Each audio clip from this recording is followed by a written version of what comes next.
Hello বন্ধুরা, সবাইকে আমেরিকার লেক্সিংটন সিটি থেকে ঈদ মোবারক।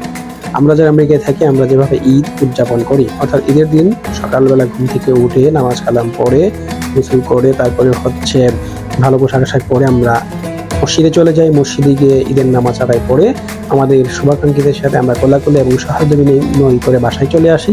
বাসায় আসার পরে ফ্যামিলিদের সাথে কিছু কথাবার্তা বলে আমাদের ওই শহরের বাংলাদেশি কমিউনিটির একটা নির্দিষ্ট টাইম এবং একটা নির্দিষ্ট প্লেস সেট করে, অর্থাৎ একটা বাগান বা এই জাতীয় কিছু, সেখানে সবাই যার যার পছন্দ মতো রান্না করা খাবার নিয়ে আসেন। আসার পরে সবাই একসাথে রাখার পরে যে যার মতো করে তাদের পছন্দ অনুযায়ী খাবার খায় এবং যার যার মতো করে গল্প গুজব করে এবং আনন্দ করে।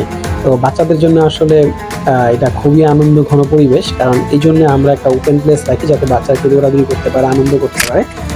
তো এইভাবেই আমরা আমাদের ঈদটাকে উদযাপন করি। তো সবাইকে আবারও ঈদুল আজহার শুভেচ্ছা এবং অভিনন্দন, এবং ভালোভাবে আপনাদের ঈদ কাটুক এবং আল্লাহ তাআলা আপনাদের সবার কুরবানি কবুল করুক।